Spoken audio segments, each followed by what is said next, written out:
আমি সূক্ষ্ম বিচার চাই বাবা। তো নিউজ করেন দেখি আপনার কাছে গেছে আগের মূল্য পাইছেন না।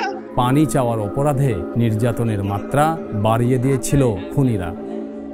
দ্য ইনভেস্টিগেশনের আজকের অনুসন্ধানে পর্দা ফাঁস হতে যাচ্ছে এমন এক ঘটনার যা শুনলে গা শিউরে উঠবে, বুক কেঁপে উঠবে যে কারো। দিনাজপুরের পার্বতীপুরের এক হতদরিদ্র কৃষক মাহফুজুল মৃত্যুর আগে শুধু পানি চেয়েছিলেন, কিন্তু সেই শেষ ইচ্ছাটুকু মৃত্যুর আগে পূরণ করা হয়নি, বরং তাকে বেঁধে রাতভর চালানো হয়েছে অমানবিক নির্যাতন। আর সেই নির্মমতার দৃশ্য ফেসবুক লাইভে সম্প্রচার করে দম্ভ দেখিয়েছে ঘাতকরা।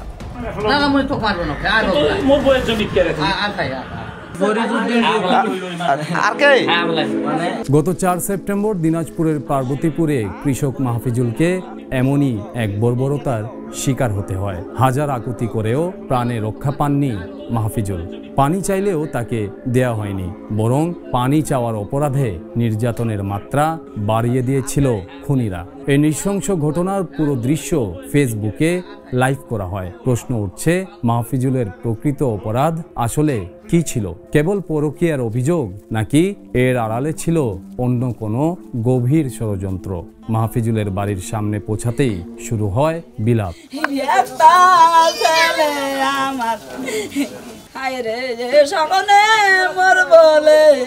আমি তো দেখছি আমার সামনে মারি খেলাইছে উনি, আমি কিভাবে ওইখানে আর থাকবো? মারি খেলাইছেন, তোর এখন কি পরিবেশ কাছে তোমরা করেন? ওরা একটা যেভাবে বাঁধন বাঁধিছে, ওরা যদি রাইতে রাইতে যদি সত্য যদি না হইতো, আমাকে সব বাকে দেখানি ওরা বস্তাত করে নিয়ে যাওয়ার আমার প্রশ্ন হলো, এত নৃশংস হত্যাকাণ্ডের পরও কেন অপরাধীরা প্রকাশ্যে ঘুরে বেড়াচ্ছে? কেন ন্যায় বিচারের দরজা বন্ধ হয়ে গেছে এক অসহায় কৃষক পরিবারের জন্য? এসব প্রশ্নের উত্তর খুঁজতে দিনাজপুরের পার্বতীপুরের উদ্দেশ্যে টিম দ্য ইনভেস্টিগেশন।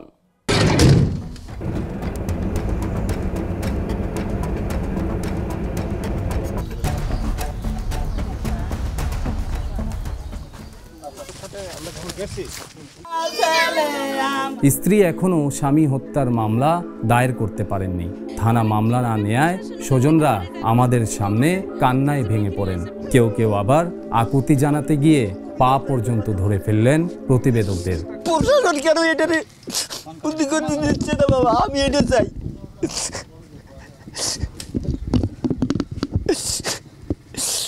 এত মিডিয়া, এত চ্যানেল যাচ্ছে, আজ 8 দিন হয় পুলিশ প্রশাসন কোনো এইখানে আসতেছে না, কোনো এটা চৌকিদার আসবে সেটাও আসতেছে না। এরা বললো আমরা বিচার চাই বাবা। পুলিশ লেখালেখি করতেছে আর বলতেছে যে এনার তো অবস্থা অনেক খারাপ হয়ে গেছে, তোমরা তো আইন নিজের হাতে উঠে নিছো।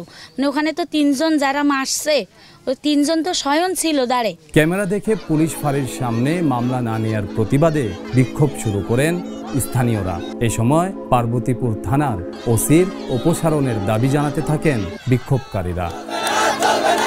পুলিশ কেন কেস নিচ্ছে না? আমাদের তার কেস নিতেই হবে। দ্য ইনভেস্টিগেশনের অনুসন্ধান বলছে, এই পুরো ঘটনার পেছনে মূল হোতা হিসেবে কাজ করেছেন মমিন গদু নামের এক প্রভাবশালী ব্যক্তি। এবার সেই মমিন গদুর সন্ধানে তার বাড়িতে হাজির টিম ইনভেস্টিগেশন। সেখানে তাকে পাওয়া যায়নি। তাকে পাওয়া না গেলেও টিম ইনভেস্টিগেশনের হাতে এসেছে গুরুত্বপূর্ণ কিছু তথ্য। এই মমিন গদুর বাসার 4 তলাতেই ভাড়া থাকেন এই ফাঁড়ি ইনচার্জ। পরিবারের অভিযোগ, পুরো ষড়যন্ত্রের মূল হোতা স্থানীয় প্রভাবশালী মমিন গদু। স্থানীয়দের অভিযোগ, এই মমিন গদুর অফিসেই নাকি মাহফুজুলের জমিতে বিষ দেওয়ার পরিকল্পনা করা হয়। মমিন গদুর ভাড়াটে এই ফাঁড়ি ইনচার্জই নিজ বাড়িওয়ালাকে মামলা থেকে বাঁচাতে ম্যানেজ করছেন পুলিশ প্রশাসনকে। তবে টিম ইনভেস্টিগেশনের ক্যামেরা দেখে সব দায় চাপিয়ে দিলেন পার্বতীপুর মডেল থানার ওসির ঘাড়ে। এখানে বাকিটুকু থানার কর্তৃত্ব, থানার এখতিয়ার, আইনগত সুযোগ বা কোনো ক্ষমতা এটা আমার হাতে নাই। আমার জন্য যেটুকু করার ছিল, ঘটনা সংঘটিত হওয়ার পরে ঘটনার সাথে জড়িত সবাইকে অ্যারেস্ট, লাশের শ্রোতাল করে পোস্টমর্টম করা এবং আইনগত ব্যবস্থা গ্রহণের নিমিত্তে তাদেরকে থানায় সোপর্দ করা আমি করে দিয়েছি। এই ঘটনার ফিডব্যাকটা ওসি হিসেবে কিন্তু তার, আমি বলতে পারি না আমার জায়গা থেকে, আমি ছোটো জায়গায়। এসব অভিযোগের সত্যতা যাচাই করতে দিনাজপুরের পার্বতীপুর মডেল থানায় যাই আমরা। ডিউটি অফিসার প্রথমে জানান ওসি লাঞ্চ করছেন, জানিয়ে দীর্ঘ সময় বসিয়ে রাখা হয় টিম ইনভেস্টিগেশনকে। এর কিছুক্ষণ পর ওসি থানায় নেই, আদালতে ব্যস্ত এমন দাবি করে দ্য ইনভেস্টিগেশনকে সেখান থেকে চলে যেতে অনুরোধ করা হয়। বিষয়টি শুনে মনে হলো ওসি মামুন যেন আধ্যাত্মিক ক্ষমতার অধিকারী। অল্প সময়ের মধ্যেই হঠাৎই থানা থেকে অদৃশ্য হয়ে যান এই পুলিশ কর্মকর্তা।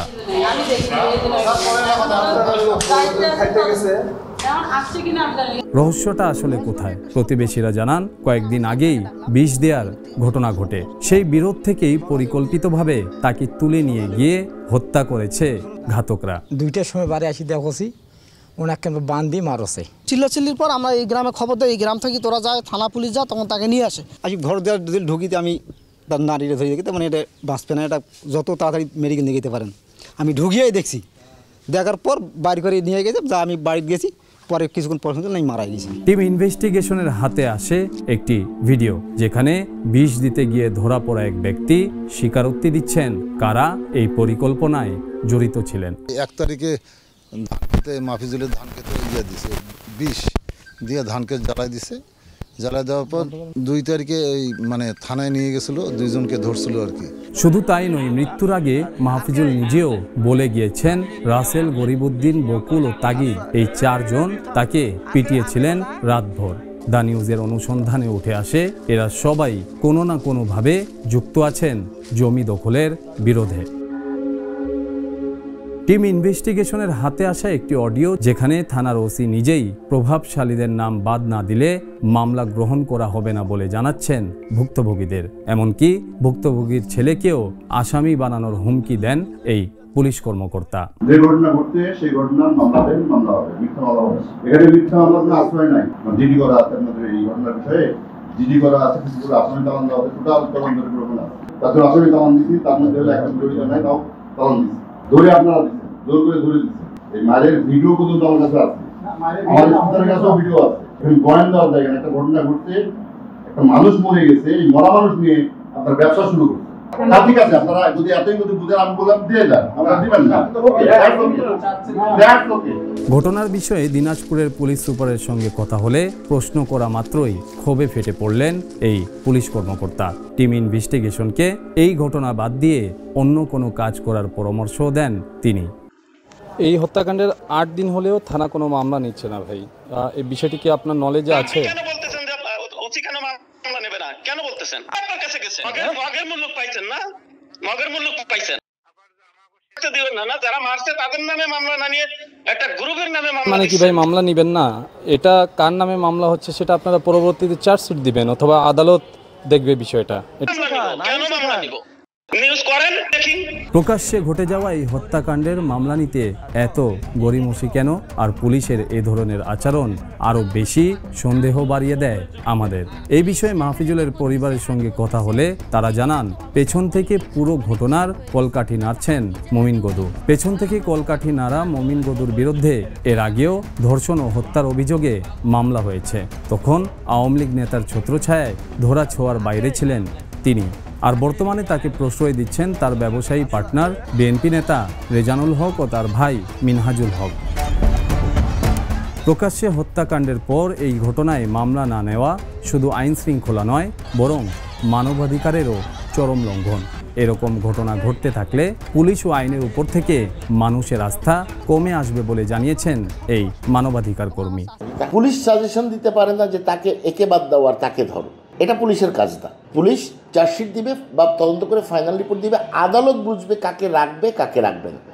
গণমাধ্যম কর্মীদের কাজে বাধা দেওয়া এটা সংবিধান বিরোধী কাজ। কারণ আমাদের সংবিধানের 39তম আর্টিকেলে বলা আছে যে গণমাধ্যম কর্মীর কাজে কোনো বাধা প্রদান করা যাবে না। রক্ষকের পোশাকধারীরা যখন ভক্ষকের ভূমিকায়, তখন অপরাধীদের বেঁচে যাওয়াটাই স্বাভাবিক। সময়ের সাথে সাথে হয়তো ভুক্তভোগীদের কান্নাও থেমে যাবে। এরপর আবারও নতুন কোনো অপরাধের পর আবারও নতুন ভুক্তভোগীদের কান্না দেখবে পুরো দেশ। দ্য ইনভেস্টিগেশনের আগামী পর্বে দেখবেন আন্ডারওয়ার্ল্ডের মাফিয়াদের সহযোগিতায় কিভাবে গড়ে উঠেছে মরণ নেশা কেনাবেচার কারবার। দেখতে চোখ রাখুন আগামী সোমবার রাত 10টায়। দেশে দেশে সবার সাথে দ্য নিউজ।